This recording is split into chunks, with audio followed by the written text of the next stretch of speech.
Figma just released agents on Canvas and there is so much that they can do. Let's look together at a few examples of how we can use them to improve our designs and make our jobs way faster. Let's jump in. So for this video, I'm mainly going to be using the Figma Agents playground file that comes from the Figma community. So thank you, Figma, for providing us this free resource. Question number one, how do we even get to these agents? Figma agents are now in beta, so you might already have them. You will receive an email if you do. If you don't, just wait a few days. I'm sure they will come up. Way number one, to reach them.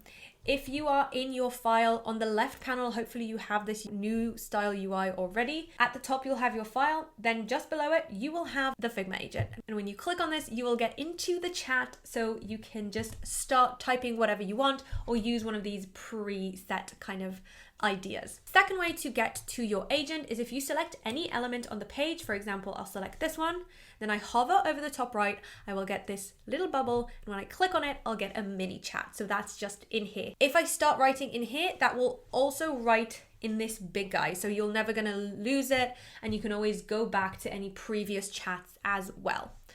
Now, this one is a bit annoying on the page because it means that anytime you have an element, if you want to try and grab its corner, you will get this guy instead. So there is a way to hide it. If you use the quick actions menu, which lives down here, or you can use Command / or Command K and type in agents, you will see this option, show agents on canvas. If I untick that, when I select the element, that won't be there. I can still reach my mini chat by tapping Command and Enter or Control and Enter on my keyboard. So 3 ways. On the left-hand panel, using that guy, or Command and Enter. Now let's see what it can actually do. There are so many examples I'm going to show you today of what agents can do, but the 3 main use cases that Figma talk about in their documentation are: 1, generate and remix designs with or without a design system; 2, automate tedious and repetitive work; and 3, get and apply feedback. Let's start off with the first example, generate and remix designs. So this is a first example of something like design a checkout flow that a user can complete in 30 seconds with spotty internet and make it delightful. So it's given it this page and then ask it to do all of that, and it produced this. So you see it stayed in theme. It made sure that there's not too much going on. So I guess you can use it while there's no internet. What is GPay? Interesting. I assume Google Pay, but why not just call it Google Pay? Very nice. Let's see another example. Create a meditation player screen based on this design. Okay, very nice. That is cool. And we have some more examples here, but let's try one on our own, shall we? So I'm taking this one here and I'm going to Command and Enter. Then I'm going to ask it for this example that they give here. So generate a promotional banner for free delivery orders over $50. Let's see how it does.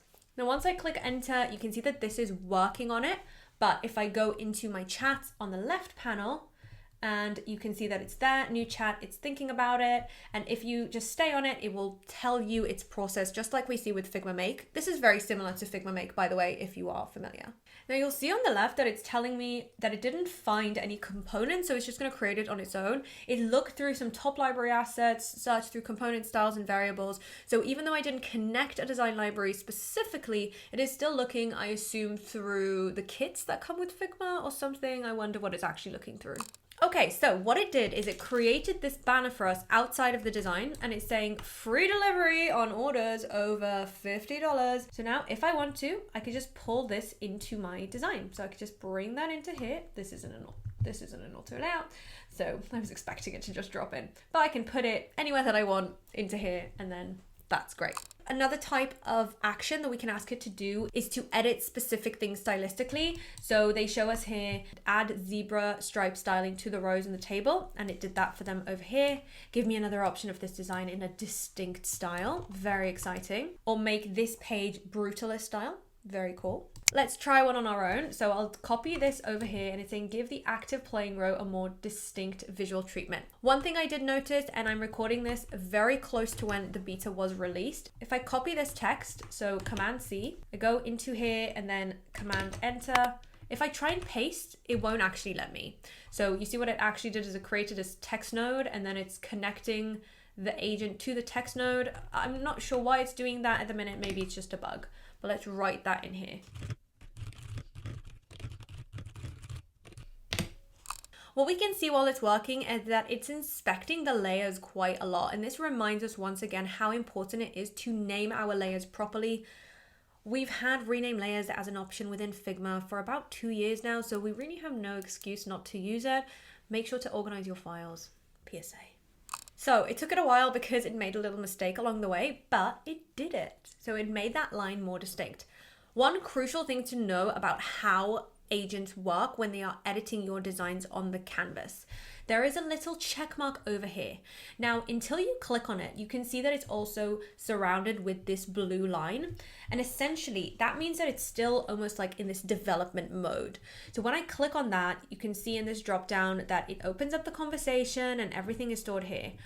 And if I click out of that, so once I've clicked on that check or like that tells me that it's done, now, when I click back on this, it almost looks as if it doesn't have the history of the conversation. But don't worry, because that history will always be saved in the chat on the left. So if I go back into here, you can see it's highlighting this one as well. So for example, if I move away, I click on that, it will highlight, show me that it's there. I can zoom into it and it's all of the history still available. Let's see a few more examples from this generate and remix. This is one of my favorites. So I can ask it to change the layout. For example, it's showing me this mobile screen here and it's saying, make this design in a 2x2 grid instead of a list. And it did this. Or give me another layout option for this design. Let's test this one out on our own. So I've got this produce kind of list, and what I'm going to ask it to do, command and enter, please create this page again with 2 different layout styles. So I don't even have to tell it what they are. I'm just like, let's try things. And this one I can see myself using all the time when ideating, when you're creating something and you're like, okay, wait, I just need to see this in a few different options. Just a quick reminder that while Figma agents are in beta right now, they are free to use, which means they are not taking up any of your AI credits. As we know, credits are precious, so I would really recommend once you get this beta, just get on it to start learning how to use it, how you would want to use it, and how to use it properly. There is a bit of a learning curve in terms of what it can be used for and how to prompt it correctly. It's not super hard to do, but it's great to kind of get super familiar with this while it's still free. So here is what it produced. I asked it to do 2 different layout styles, didn't give it much else. And this is what it came up with. It's even telling me variation 1, grid card layout, variation 2, compact category. So over here, it was just a long list. And then in here, we've got a grid. Don't ask me why it made these 402 in width. The original one was 150, not sure, but fine.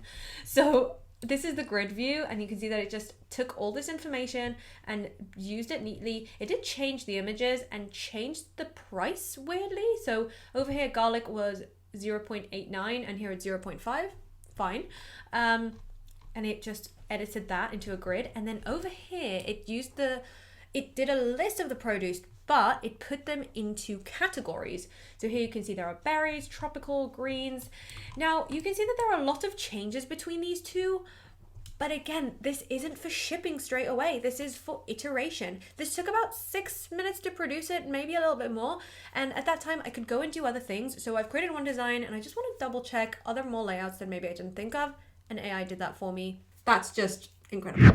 Let's move on to the second use case, which is automating tedious and repetitive tasks. We're in the playground file again, and we can see some examples. Number 1, we've got this page.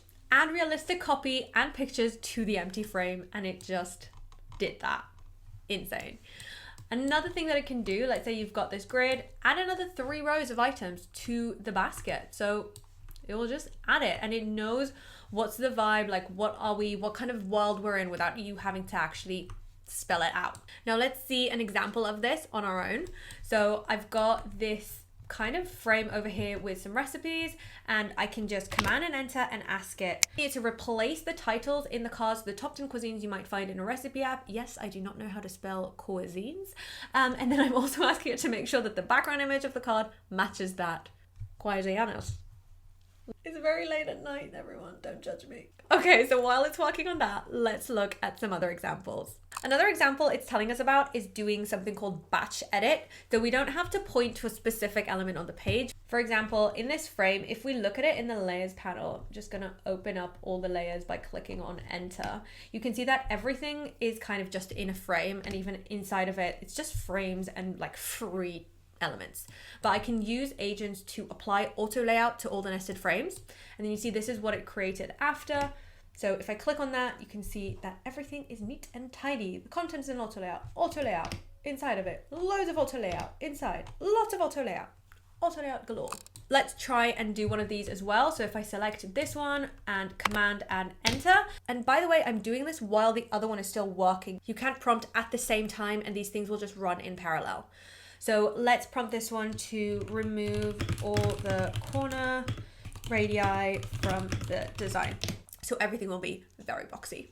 If I go into my chats on the left, I can see that this one is working. Oh, and actually this one, did you finish? Look at it. So it's all the recipes and it created images. That's so nice. Yeah, so it made Italian, Japanese, Mexican, Indian, Chinese, French, Thai, Mediterranean, American, Korean. This is so exciting. I just had ta-da, which means that the other one is also done. Look at us working in parallel. I can click on it, it jumps me over, and you can see that it removed all the corner radius, so everything is completely boxy. Delightful. Similar to Figma Make, we do have an undo button here, so we can go back to a previous version if we need to. Just be aware that if you are selecting a frame, it will do those designs on those frames. Command Z will do nothing. Yeah, don't try to undo on the canvas. The only way is to undo it inside of the chat over here.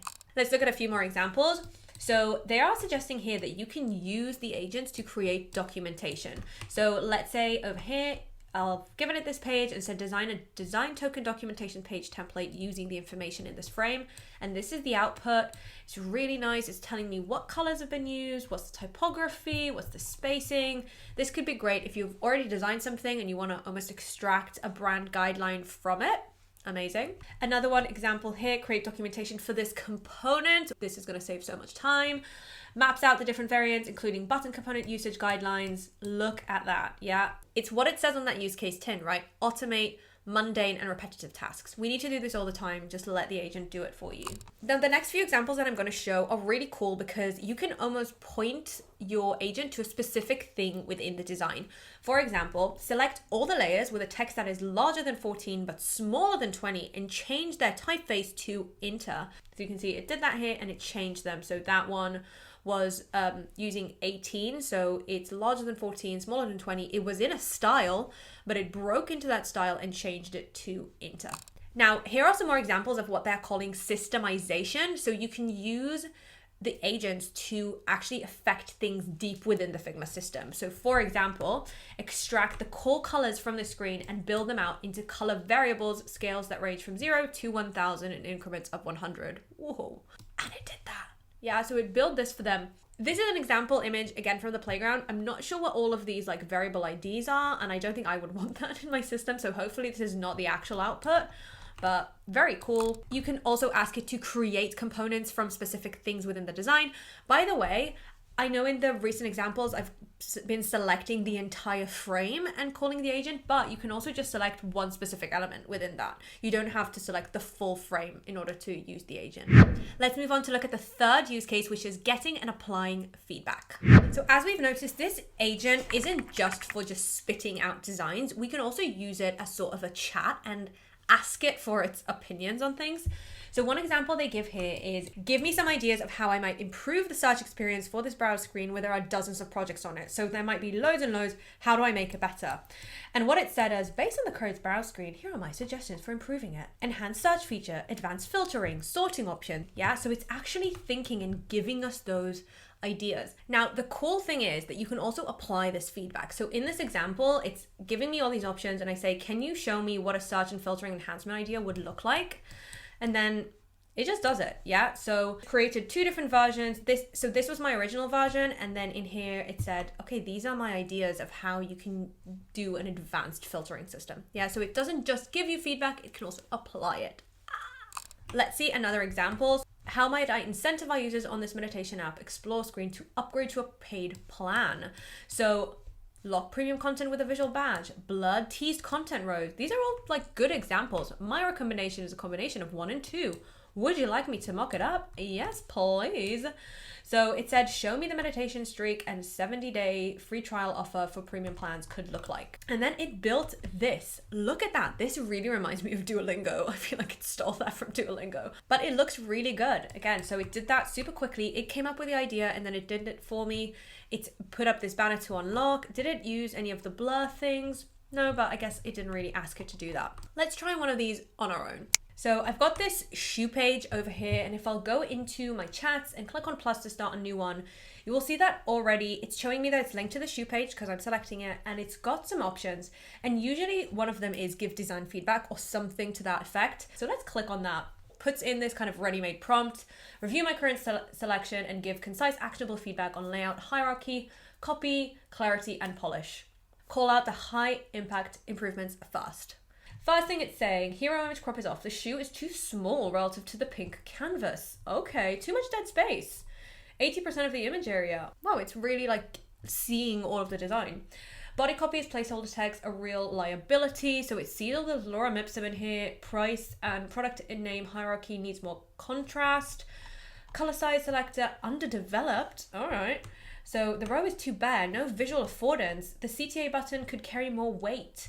The add to bag button is a solid blue, which is good, but it's the same visual tier as the rest of the content. See, it's giving me really, really detailed feedback. The 2 changes that was most immediately elevate the design, fix the hero crop, and swap the placeholder copy. Those changes. Also, could you make the changes to the size and color selections for you? Let's see what it does to all of this. While it works on that, let's look at a few more examples that they gave us on the playground file for feedback. So this one is fantastic. Let's say a bunch of people left comments on this design, which happens a lot if you are showing your designs to content people or product owners or anything like that. Can you summarize all the feedback in the comments from the critique session? And then it just takes it. I put all the comments in the file. Here's a summary of the 4 comments left by Amy. All on the frame. It just spells them all out, all 4 unresolved, wants me to start tackling any of these. Then I'm going to say, yes, implement all of them. It's going to work on that and it does that implementation for you. So again, cutting out all those tasks, getting the feedback, working on it for you. One additional really nice example that I've seen that is specifically to do with accessibility. I'm actually going to give it this Figma, this design that's from the playground, command and enter and ask it, please do a accessibility review of this page. So we've got 2 chats going at the same time, the one providing the feedback over here and the one providing accessibility. And you can see that it's already kind of working on it. Oh, it's done with this one. Let's have a look. So in this one, I've asked it to implement the feedback that it gave us. So the hero image has a tighter crop applied. The shoe should sit more prominently. There's no shoe. What did it do? Let's have a look at that in a second. But it definitely did the rest. So it updated the description. It's not lorem ipsum anymore.